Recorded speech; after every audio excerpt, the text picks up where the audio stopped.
Well, I always just love doing that intro video. That just is the funnest thing that I've done this year. Well, last year now. Yeah. Anyways, how is everybody tonight? I am here. It is Monday. I got through first Monday. Well, the first weekday of the week, that is. Now I'm hanging out with you guys, and I'm going to show a few samples tonight.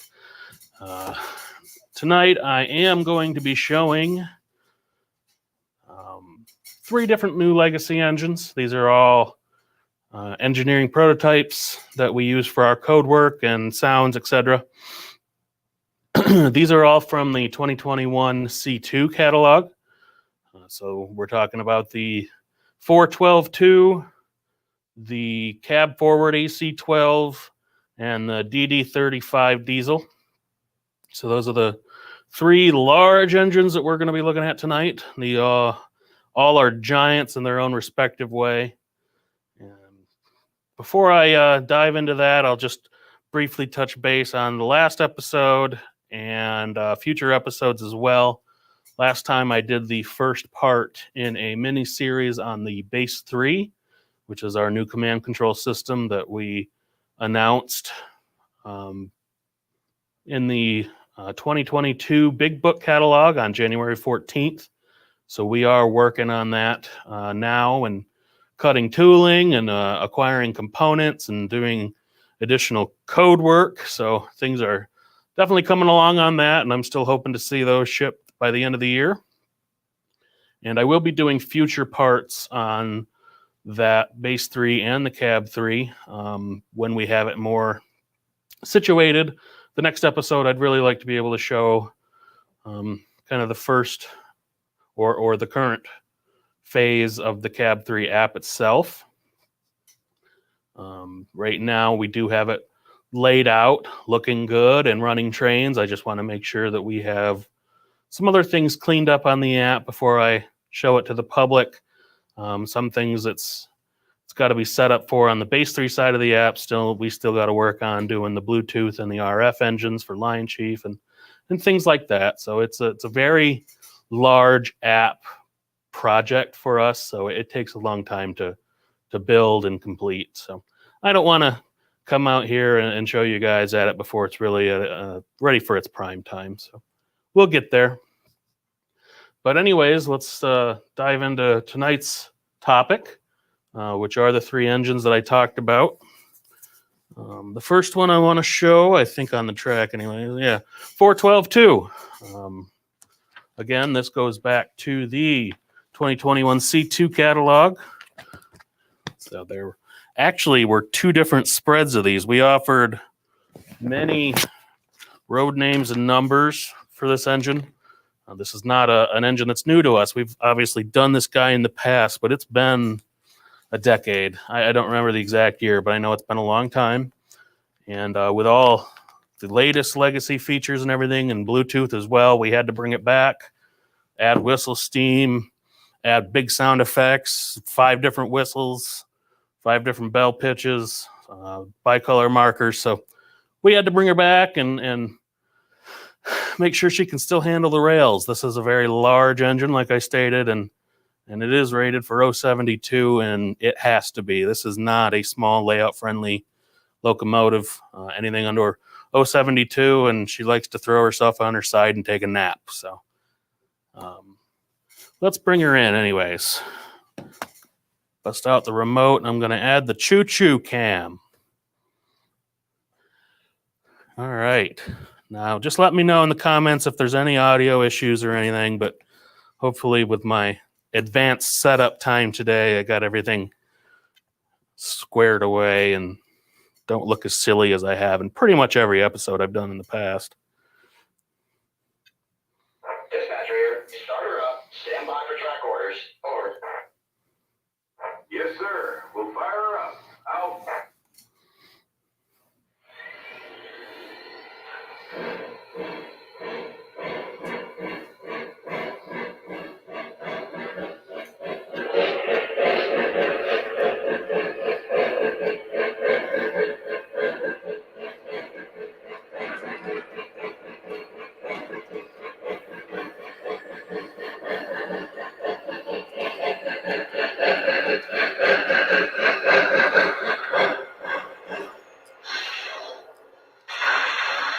And there you go. You can see her in all her large glory.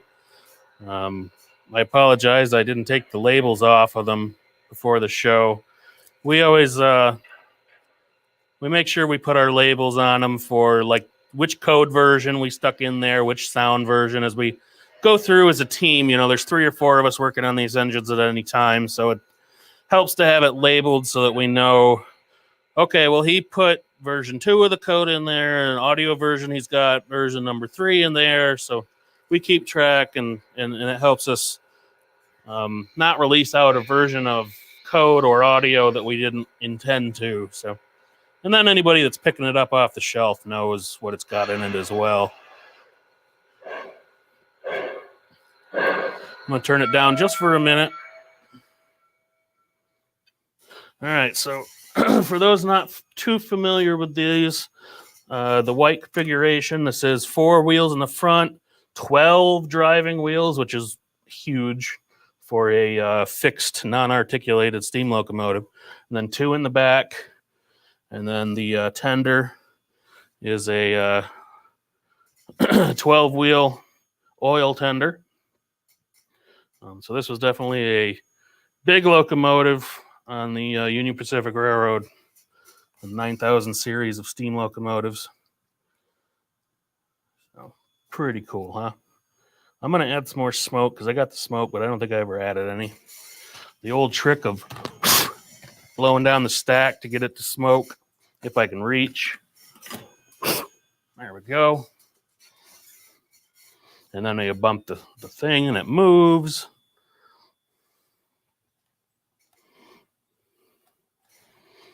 So let's turn the sounds back up and give you guys a demo of all the sounds.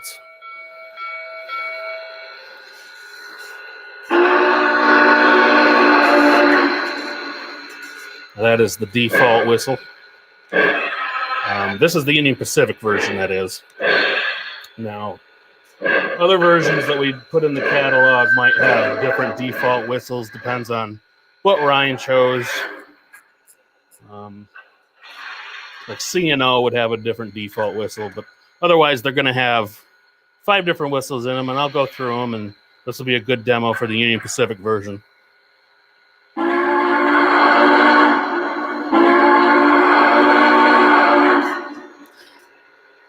And let's actually add some whistle steam. So you saw me add smoke fluid for the main stack, which is just up here in the stack. And if you want to add the smoke fluid for the whistle steam, it's actually under the steam dome here, right in front of the pop-offs. And that has a little, where's the camera? There it is. It has a little, I went the wrong way again. Ha! There we go. There's a little O-ring on the seal there. And that's how it seals from the smoke coming out once you activate it. But this is the fill port for the whistle steam for this guy. Add a little bit. And give her the old huff puff. And you see if you don't put the cover back on, you see how the smoke will come out through there.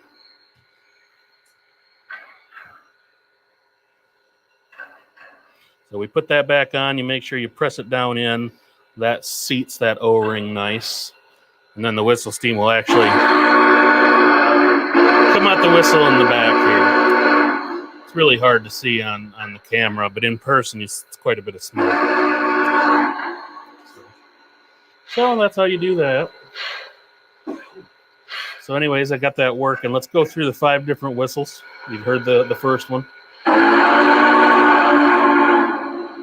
And you switch these on the cab 2 or the cab 3 app using the aux 1 button and then the whistle. And alternatively, if you're connected to the engine via Bluetooth, you would use the pitch sliders in the settings menu on the Lion Chief app, both Android and iOS. So let me hit aux 1 and then the whistle.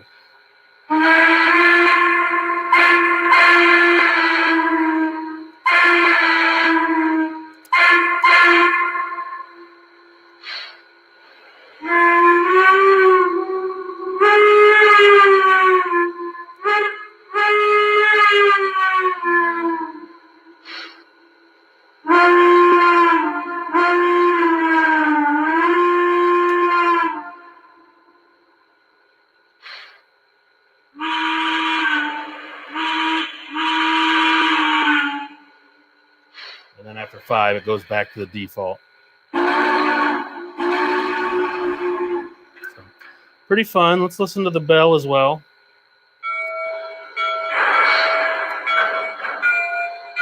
And again, this is changed using aux 1.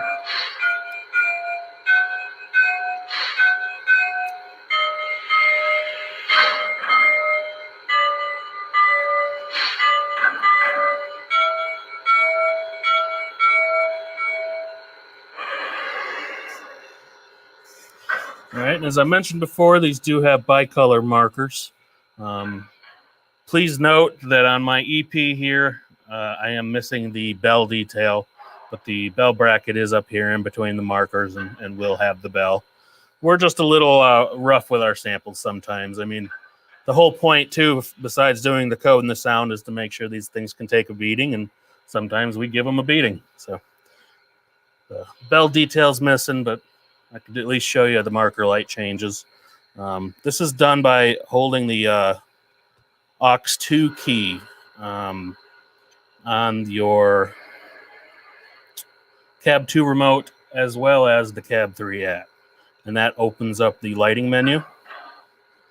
And that will show the buttons for on and off for both the tender and the locomotive. So I'll do the locomotive first. It defaults to green. And then if you press the on button again, it'll change it to white, back to green, and you can also go to off. And then on the tender, I actually kind of like this guy here. On the tender, the marker lights are kind of right behind the oil platform, halfway up the tender. But if you use the tender marker light buttons on the lighting menu, it will also change. Whoop, if I push the button twice, white to red, and then obviously off if you want. So pretty neat. I like the placement there. Now, one good feature about this engine that you might be interested in is this was such a large locomotive that it didn't just have 2 cylinders. It actually had 3. One of them was located up underneath the engine in the middle. And we actually have the mechanical detail parts underneath. So if you turn the locomotive over, actually, I'll just do that. It's easier to show it to you. But if you turn the locomotive over, you can actually see here, if I can get it centered on the camera, these are the, this is the rod here that is connected to the center piston, which would be up here under the steam chest. So there is the moving mechanism there for the 3rd cylinder. And you can see as I rotate it, you can see the counterweight and then the crank arm in there. And pretty neat detail. The last version of this engine did have that as well. But with adding a 3rd cylinder, you wouldn't expect the sound system to have 4 chuffs per revolution anymore. So instead, this guy has 6 chuffs per revolution to indicate that it has the 3rd cylinder up underneath. So if I power it back up, I'll show you.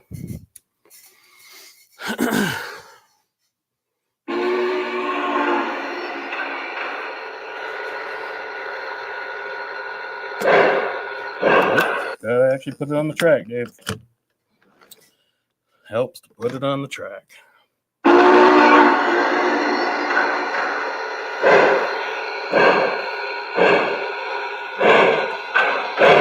6.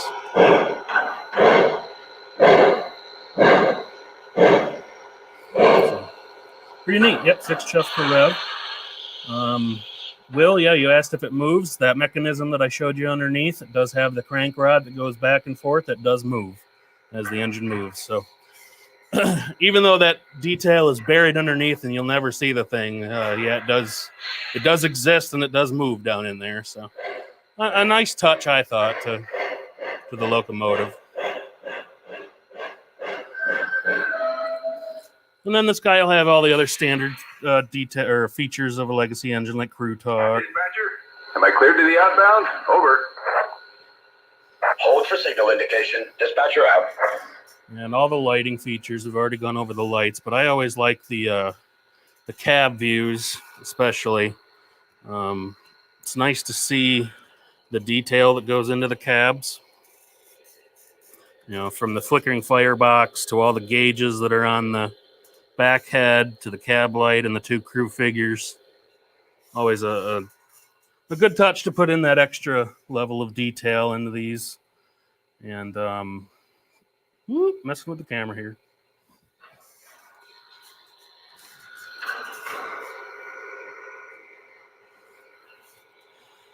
I need 4 sets of hands. So pretty fun engine.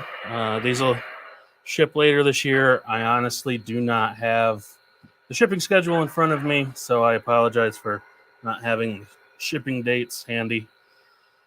But yeah. So let's move this guy out, and we'll move on to our next locomotive for the evening. And I know there are other questions popping up in the chat in the meantime. Let me address those at the end of the video if you guys want to repeat your questions then. Helps me stay focused on the engine we're talking about, and I'm a guy that really needs to maintain focus. I am not a multitasker, that's for dang sure. I just don't have that ability in me. So the next engine I want to bring up is a personal favorite. Many people might know, but I'm a Southern Pacific guy. It's what consists 90% of my collection at home. And just always been interested in the Gold Coast and all of the wonderful scenery and trains that they had out there. So the AC-12 cab forward is the one I'm talking about. This is the tower. Make a pull to the pit to top her off. Over. Okay, let's get to work. Out. Get some Adderall, he says. Yeah. I don't want him work on 2 projects at once. So let me bring this guy in. And the AC-12 is a 4882 steam locomotive, also with an oil tender. And one of my, again, personal favorites.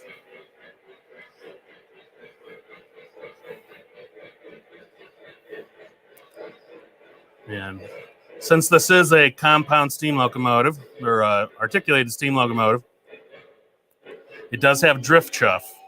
So you'll hear chuff, chuff, chuff, chuff. So you get 8 chuffs per revolution that phase in and out. So if I were to let this run around the layout another loop or so, you'd end up hearing only 4 chuffs per revolution, and then that would phase in and out as the 2 drive gears get out of sync. And that is something that we brought out, I believe, with the Vision Line Big Boy so many years ago now. Well, to me, like 2014, I think it was. So that's carried forward. We've done it in a lot of other articulateds like the Challengers and whatnot. So another engine that doesn't have just your standard 4 chuff per revolution. But I love the cab forward. They use these guys out in California. They had so many snow sheds, and I think it was the Cajon Pass, in tunnels as well. And they didn't want all that exhaust from the locomotive asphyxiating the crew. So they put the crew up ahead of the end exhaust. That's why they kind of just took an engine and turned it around and put the guys up front so they wouldn't die. Of course, it made head-on collisions a little more exciting, but that's a story for another day. I will not be modeling the event of one of those. Again, I got labels all over it. I probably could have took them off, but you know, we're engineers. We like to label things. It's neat and tidy, and it doesn't drive me nuts having to figure out what code is in it. But just like the 412-2, this guy does have a lot of separately applied detail. A lot of brass detailing. The majority of the die casts and the samples you've seen are painted black. This is just done by the factory so that we have an engine that is usable for our code purposes, but isn't going to deteriorate while we're working on it. Not that die-cast deteriorates if it's not painted, but it does eventually tarnish, and I just like a black steam locomotive. So, anyways, I am really rambling on here. This guy also has the bicolor marker lights, just like is standard now on our legacy steam engines.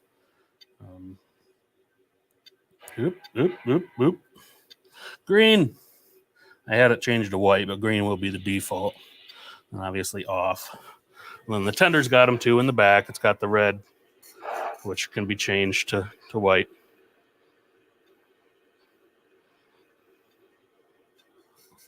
Neat feature, if you ask me.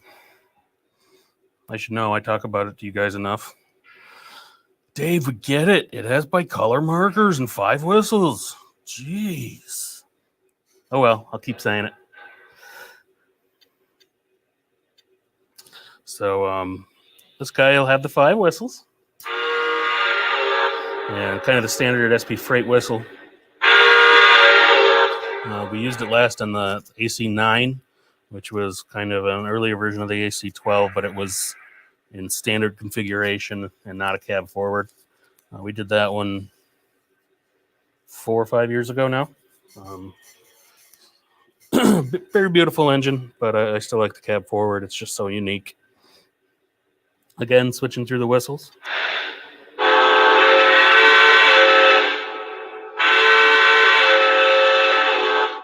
Took the same freight whistle and just gave her a lower tone. In real life, it would be natural to hear some variation between whistles. Manufacturing of them wasn't perfect, and sometimes they age and whatnot, so the tones would change. So it's nice to offer various tones of these. And it just wouldn't be right if we didn't throw the GS whistle in there.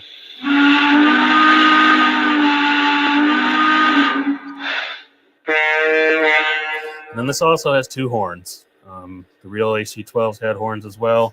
You can actually see the horn up here in the front of the locomotive below the headlight. And actually, more often than not, SP used the horns because the tone would carry farther, especially in the foggy Central Valley of California. So we put 2 horns on that.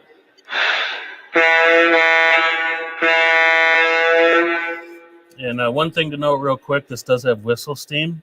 And the whistle steam smoke effect will disable when you're on one of the horns. So the first 3 whistles, the whistle steam will work and come out of the whistle steam hole, which is down here by the stacks. And if you get to one of the horns, it'll disable that effect because you wouldn't want steam coming out of your whistle while you're blowing the horn. So it just made sense to do that.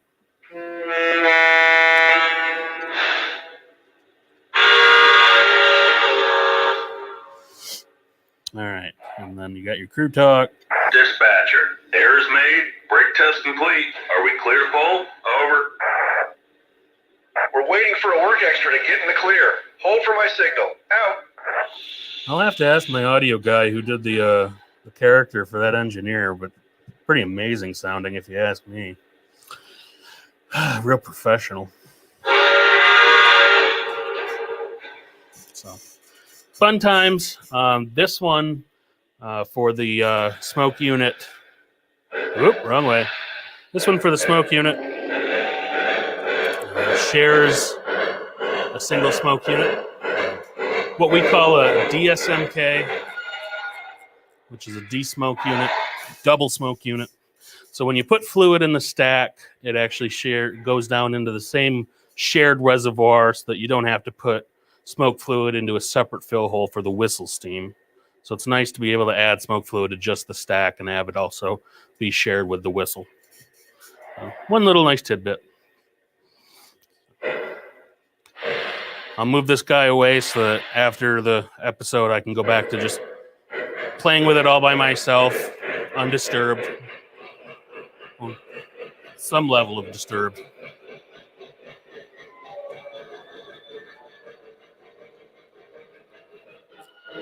Very nice engine. Again, those were in the 2021 C2 or Signature 2 catalog. Not quite as many road names, one in the Southern Pacific, but still many different variations. We had 3 of the just standard black variations, you know, the more realistic schemes, and then over here Ryan chose to do 3 different kind of fantasy or what if schemes from the daylight with the daylight colors everybody's used to the lark, which matches up with some of the other lark themed items that we've done the past few catalog cycles. And then this version down here with the lighter gray boiler and the maroon or velvet roof. Actually, some of the earlier versions of the cab forwards had that paint scheme from the factory. And when SP got them, they pretty much painted over them right away with just standard black. But it's nice to see that paint scheme on an engine, because even though it was like the AC-1 or MM2 or whatever they were called for the earlier versions of the cab forwards, see them on the later versions, it is a very sharp and classy paint scheme, so we offered it. All right. Let's bring out the next guy, getting away from giant steam and moving into giant diesel. This is the dispatcher. Start up and hold. Over. Okay, let's get to work. Out. So this is, I think, the largest diesel engine we have, if you don't count the turbine. Well, I think this guy might be a little bit longer than the turbine. The turbine obviously is not a true diesel. It had a small diesel motor in the back to use when it first started moving, but primarily was a turbine motor using bunker C fuel. Ooh, this guy's loud. Move the camera back a bit. Hey, get back here. Look, I can't even fit it all in one camera. I'm just going to take my face away.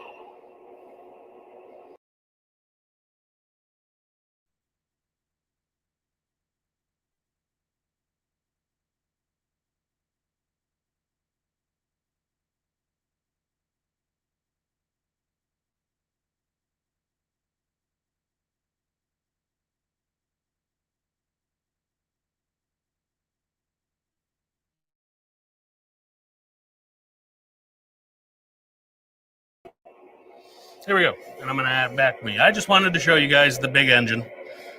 Probably didn't hear sound there for a minute, but just wanted to show you the big long thing.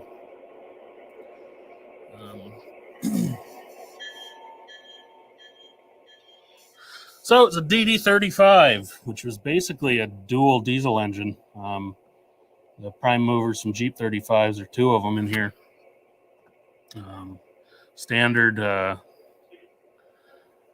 Standard diesels obviously only had the single smokestack. In this guy, we had to put 2 smokestacks since there's 2 diesel prime movers in it. We did this engine, I think it's also been about a decade at this point. Yeah, we did this engine 10 or 12 years ago as well. Obviously another big Union Pacific engine. Union Pacific just loved their big engines. This guy also was in the 2021 Signature 2 catalog with a lot of road name variations added in.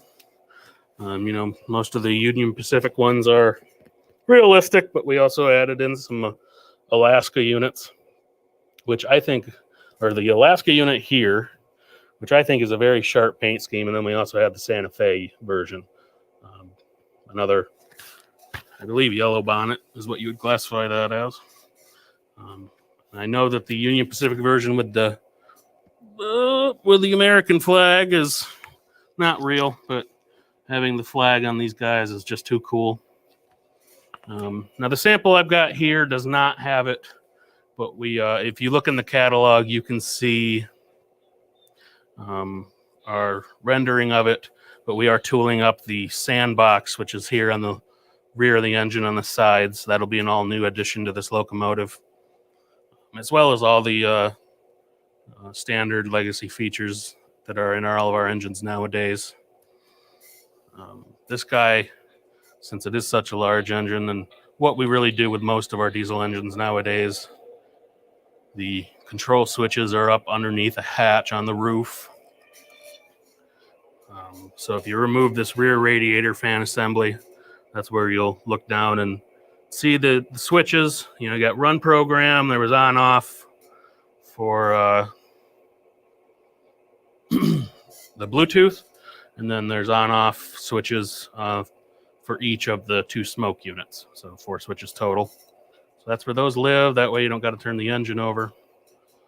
Let me see. Let me try starting up the smoke. I do not remember if... Give me 1 second here.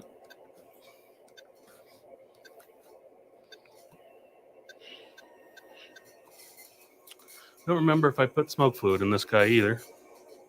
You know what I found is nice is these little needle applicator bottles. Buy them from like MasterCard or something. They really are handy. Oh, look, it's smoking pretty good. I'm going to add some anyways. But yeah, so both smoke units running. And if you wanted to simulate, you know, only one engine running or whatever, you could use the control switches to turn one of them off. The prime mover sounds in this locomotive, there are actually... there we go. Stand up, camera. There we go. There are actually 2 prime mover sounds. Now they're kind of played over top of one another, but we did take the sound set for a single prime mover and overlaid them on top of each other to run independently. So I'm going to go through the RPM levels just so you can hear the thing roar. These do have dual speakers in the fuel tank, so there really is a lot of oomph to the sound system here. Let me run up through the RPM range so you can hear this guy.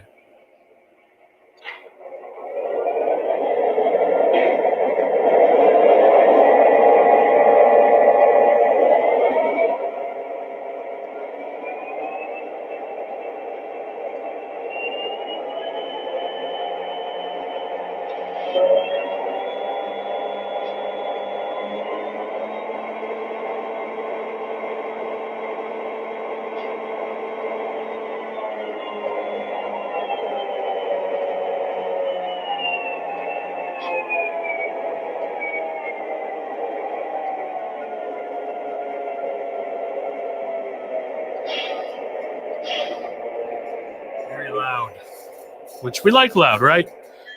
But if you don't like loud, that's why there's a volume buttons on the remote. It's very cool. The whole thing is very bassy. You can, I mean, me sitting this close to it, I can really feel it in my ears. So let me step through the horns.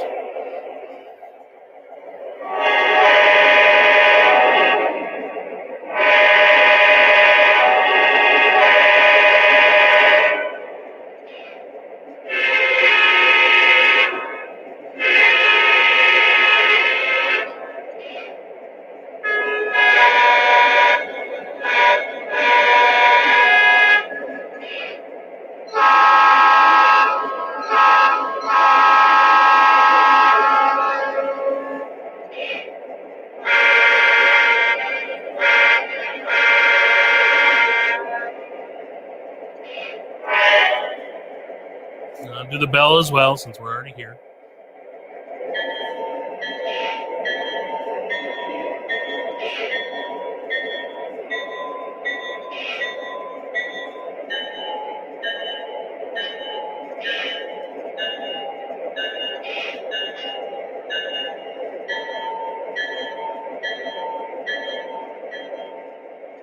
Dispatcher, error is made. Brake test complete. Are we clear to pull? Over. Hold your position. Out. All right, let's turn that down so I can hear myself think. Fun, very fun.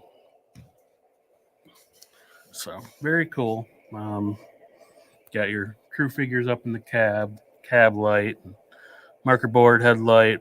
I think all of the units, looking at the catalog, they all have the strobe light on the roof. And for those who don't know, if you do go into the lighting menu, which by holding aux 2 down, either in the cab 2 remote or the cab 3 app will have that as well. You can actually turn off the strobe light, as you see. So if you are parking it on a siding or just decide you don't want to have the strobe light on for whatever reason, you do have the option of turning that off. So. All right, now let me move that guy out, and it kind of covers it for today's episode.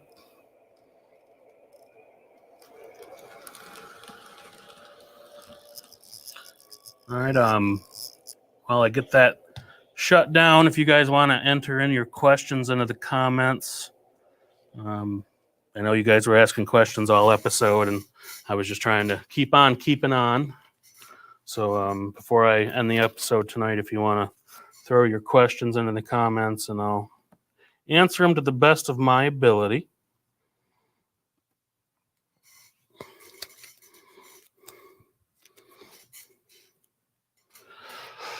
Oh, let's see. What do we got here? Any word on Strasbourg 90? We went back and adjusted the design over the original version. We wanted to increase the size of the the drivers, make the wheel diameter larger, as well as change a few other details on that guy. And then we plan to visit Strasbourg Railroad. Ryan and Tracy, our sound guy, will go there. I want to say end of March, beginning of April, and we're just going to have a fun time, like 2 days of just recording the 90, and the railroad's going to work with us to get all the sounds that we need, and it's going to be a great time. And expect to see that collaboration on social. It'll be something fun that we can share, and people can see the progress, as well as know that the sounds that they'll get in their model of the 90 are going to be truly authentic from the real deal. So that's where we're at with the 90. Rick wants a TMCC trolley. We've actually talked about putting TMCC in a trolley before, so while I don't have any plans right now, it might happen someday because we have discussed it. How are the SD45s? I think we've done the code for them already. I probably should have demoed that one too. But those will come in later this year. These Cellas, if these Cellas aren't here already, they're going to be here soon. I know those shipped quite a while ago, but unfortunately, as we have seen in the past year or two, lots of shipping delays. Once things are on the boat, it takes a long time to get from the boat into the harbor and get the containers here. But we do know things are coming along. Let's see. Scare tank car, we are still working on the design for that. That's the one where we are going to put an audio detection meter in that, and the louder the sounds it hears, the more LEDs will come on. So when we have a sample of that, I'll show it on the show as well. That'll be a shipment for later in the year. Blake wants to know when I talk about the new Cab 3 app. That will be probably another 1 to 2 months. That might be a good April or May show once we get additional cobwebs cleaned up. And like I said at the beginning of the show, I really want to have more of a finalized version to show you guys before bringing it back. Let's see. Lion Chief Dash 8s. Yep, we're going to make those. Waiting on samples for us to do code work for there. Gary's asking about the sound card for the Camelback. Gary, I think I saw you post earlier on the OGR forum. That engine with that sound card can be fixed, so I recommend you call back into the call center. Tell them the engine was here once already and that we do have the code to fix your engine and have that fixed. Let's see.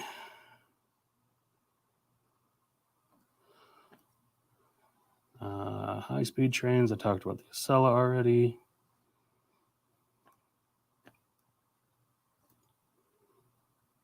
Why are you such a cool dude? I will never be able to answer that question because another Acela question. Yeah, everybody's excited for the Acela. We will get there. They are on the boat, and hopefully they'll be here. Strasbourg 90 I talked about.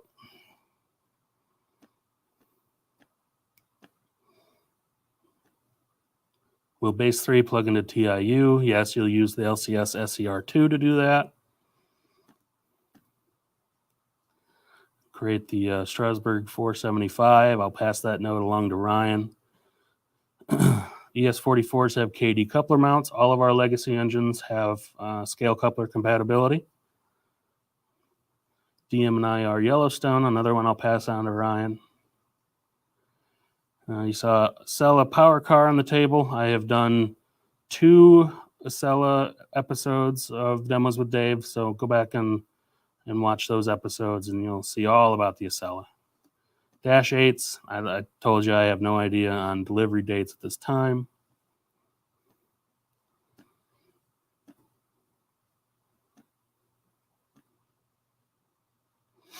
MTH acquire, or Lionel acquire MTH tooling. We're just going to have to wait and see.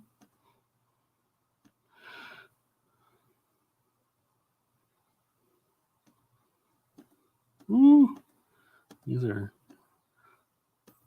lots of questions.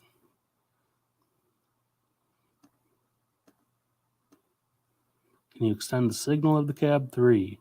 Cab 2, you can run a copper wire off the antenna. The cab 3 is going to come with a Wi-Fi module that connects to the base 3, and the extent of that Wi-Fi connection is much larger than what a cab 2 and a base 2 gets. So there will be no need to worry about your range between the cab 3 app and a base 3. Vision line caboose, that would be a fun one. How many catalogs are going to come out this year? Same as every year. We got the big book in January, and Signature 2 usually comes out around August. Oh, man, you guys are entering questions in faster than I can keep up. I like turtles. And then you guys put the original whistle in the UP412 too that we used in 2012. We will look at that. So, all right. That is some fun question answering. Thank you all for bearing with me tonight, showing these 3 samples of really big engines. And I think next episode, I'm going to go over some of our smaller engine samples that we've had lately, likely some more diesels, as well as I think we have the 280 steam engine. So always nice to have additional content this time of year since we're getting more samples in for our code production purposes. So thank you everybody for joining along with me, and I hope you all join in next time, and make sure you tune in on Wednesdays for Ryan's Workbench Wednesday. Should be one again next week. We're kind of doing alternating weeks, or at least we try to. So everybody have a good one, and talk later. Bye-bye.